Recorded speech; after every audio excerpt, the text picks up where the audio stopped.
Hello, my name is Yuval Bloomberg. I lived, worked and traveled in East Asian countries, and this channel is all about East Asian cultures. So this video is about the most unique things in India, and this is from my own perspective. I used to travel and to work, and I'm still working with people from India. A lot of my followers in YouTube and Facebook and Instagram are from India. I accumulated quite a lot of experience with Indian people and with the Indian culture, which based on studies as well.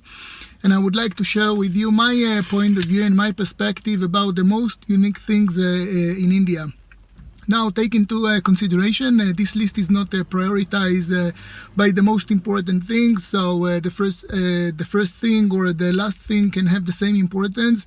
So take it easy and just enjoy. And if you like this video, so please subscribe and hit the notification bell so you won't miss any content that I'm uploading quite frequently.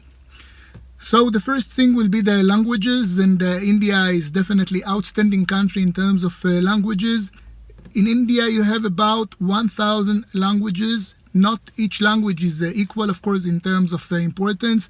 Not each language is being spoken by dozens of millions or hundreds of millions like Hindi, but there are plenty of languages all around India, and you can find some geographic cells with dozens of languages that being spoken there. So this is something which is very unique.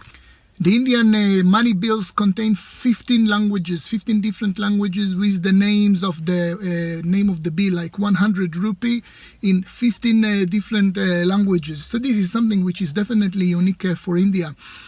Now, if you compare India to China, for example, so China is much more homogenic in terms of languages. The main language in China, it's Mandarin, though they have other languages like Akanese or Cantonese. But still in India, it's much more convenient for people who are working with Indians or traveling in India, because about 200 million or 250 million people in India speaking English in different levels.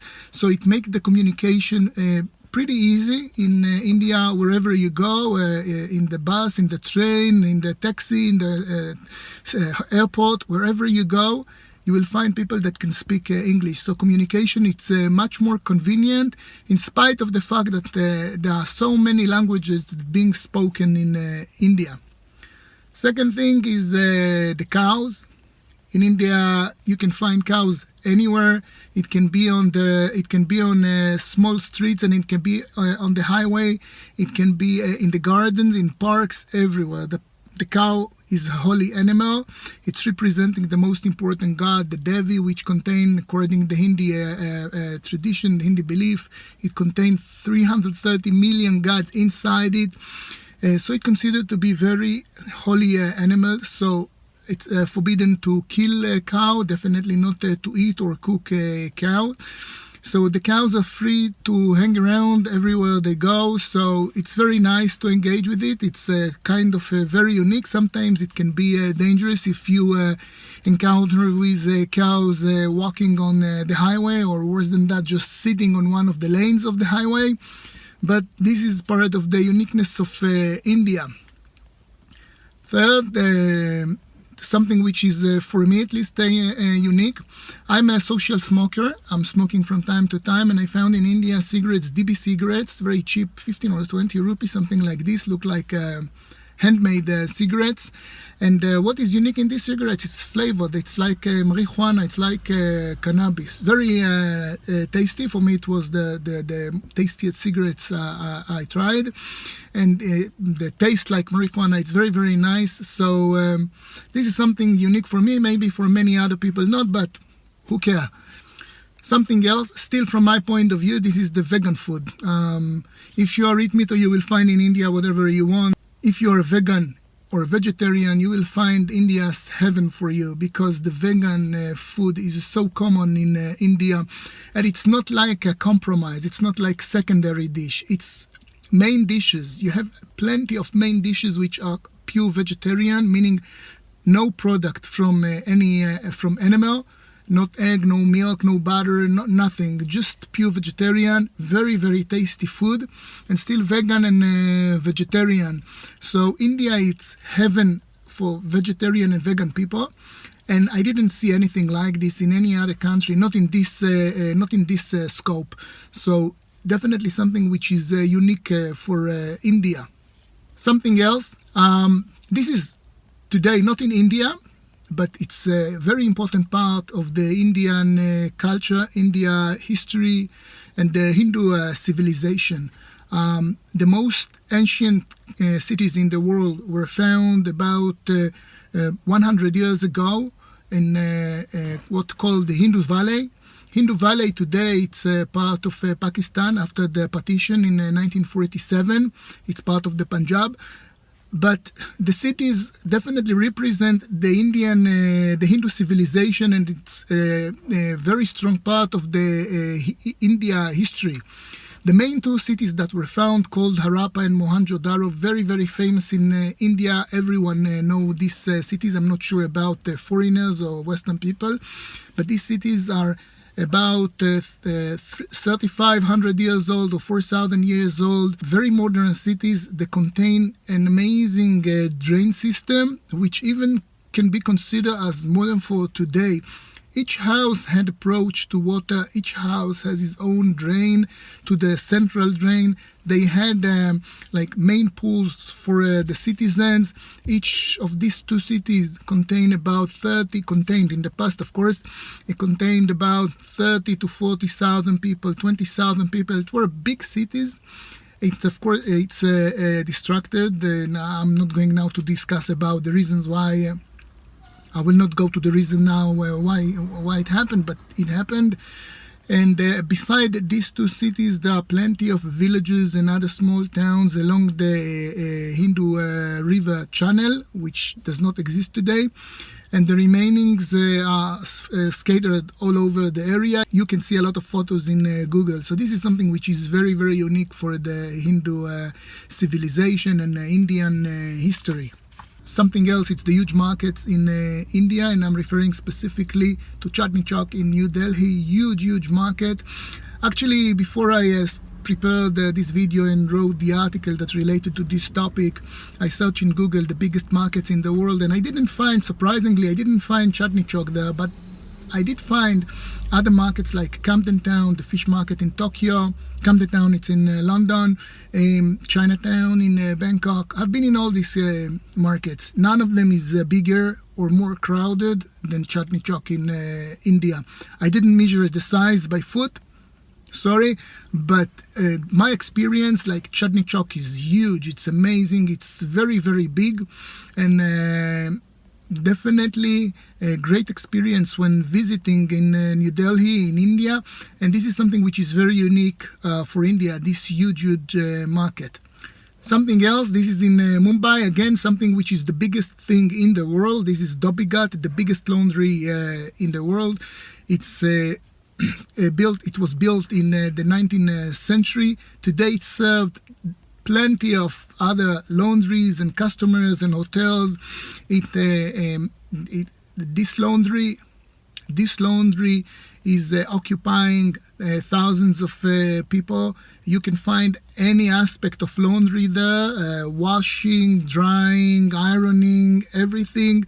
A lot of people are working there. I had the opportunity to walk around inside with someone, and I saw most of this area, actually quite amazing place. Definitely worth visiting. If you are in Mumbai, don't skip on this. Something which is very, very unique for India. Something else, again, with the food. Usually if you're coming from any other country outside of India, I guess that part of your habit is to eat with fork and knife. In India, in not all India, but in some parts of India, people are eating with their right hand. They are doing this motion. It's like this movement with the hand and grabbing sauce with rice and putting in her mouth. It's strange when you see it first time. It's strange when you are practicing this first time.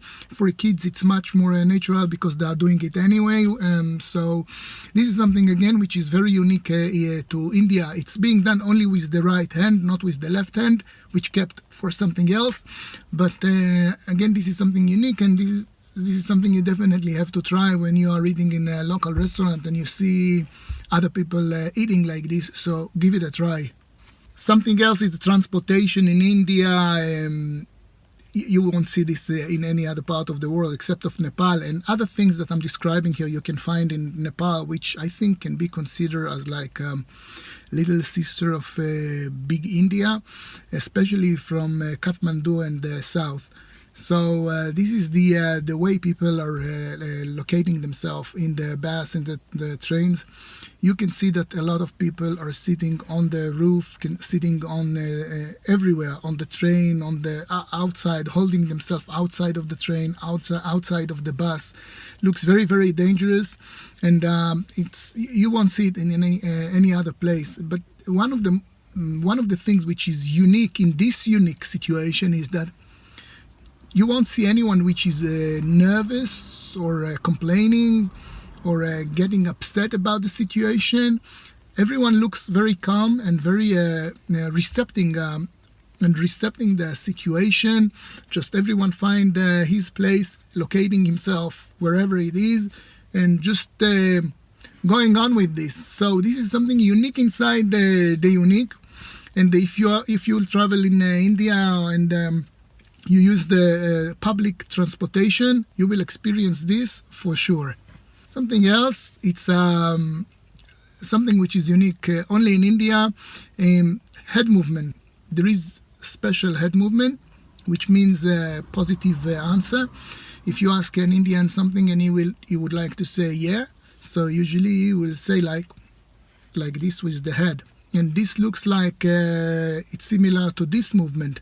And if you're Western or you didn't see it before, so you think, okay, I just asked something and he said no, but he said yes and he did like this, so it may make you confused. I mean, what is yes or no? What was the answer exactly? Maybe you will ask again, and then the answer again will be with this head movement. But need to get used to this. This is actually something which is very cute, very typical to India. Eventually you will figure out, I'm sure you will figure out that this is something that is mean something positive. Next is something that you cannot see, but you can feel, and you cannot feel it easily. You need to take some time. You are not being judged in India. If you are coming from Western cultures, Western countries, usually you are coming from a culture that's judging you all the time. You will be judged for your money, how much money you have. You will be judged for your family. You will be judged for the work you are doing, for the job you selected, for what you studied. You will be judged on any step of your life, on any decision of your life. Even if people will not tell you this, you will be judged. This is the feeling you will have, and this is what you will live with. This is feeling that you will live with. But in India, you are not being judged. You can be whatever you want. You will never get a feeling that you are being judged for something. You can just be whatever you want. This is why people are traveling to India to develop themselves in a spiritual term. It's like people feel that they have the freedom to develop, the freedom to be what they want to be, which is not exist in many other countries. So this is something which is very unique for India. The next thing is the affection to kids. If you travel with kids in other countries in Europe or in the US, people will be indifferent to kids most of the time. They won't give any special attention to kids. But in India, it's different. You get so much attention when you are traveling with the kids. Like, people always want to hold them, to hug them, to talk to them, to feel them. So this is something which is part of the, and it's going together with who are the Indian people, which are very welcoming people, very happy people, always smiling, accepting you and treating you nice. You feel very wanted when you are traveling in India. And if you are traveling with kids, so it's even double. It's like, it's more than that. And I published pictures in my article about India from my experience.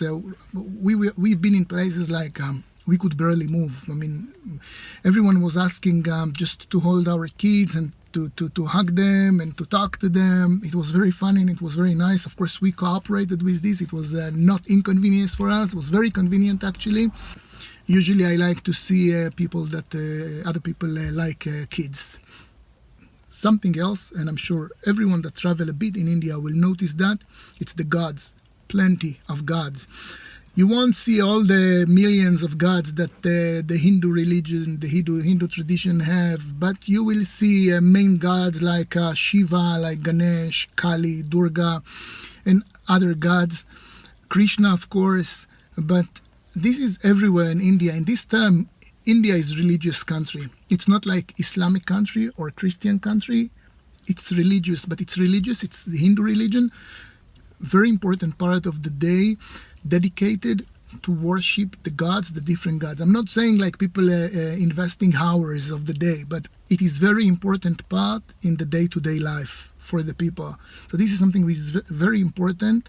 It's very colorful. It's very common. You will see it everywhere, and this is something which is unique for India. You won't see it in other places. Definitely not in this scope and in this intent.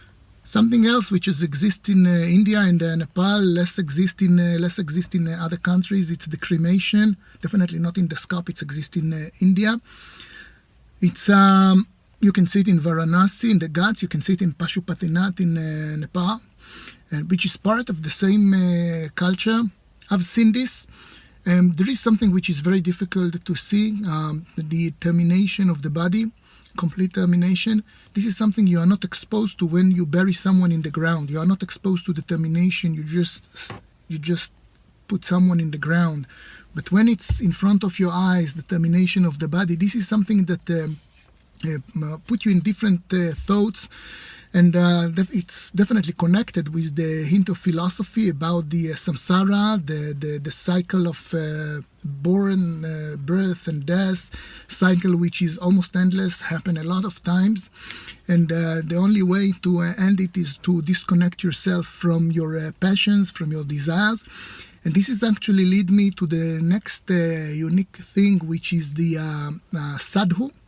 These are the people that walking around in India, almost sometimes almost naked. Sometimes you can see them with iron underwear, holding the charity bowl, sometimes with very long hair. So these people disconnected themselves from the samsara. They disconnected themselves from your desire for money, your desire for better job, your desire for property, your desire for anything which is materialistic. So they disconnected their life from this. And the goal, there are more things which are very unique for India, like the Indian dance, the sari, the ashrams, a lot of things which are very unique for India. Please read the article I published. And if you have more ideas about things that I didn't mention in the article and here, please drop a comment, and I promise you, if this is something which is good, correct, I will add it to my article, and eventually I want this article to include most of the things, or maybe all of the things that are very different and very unique only to India. Thank you very much, and again, if you enjoyed this video, please do not forget to subscribe, and definitely do not forget to hit the notification bell so you will be updated whenever I'm uploading another video. Thank you very much, and see you in the next video.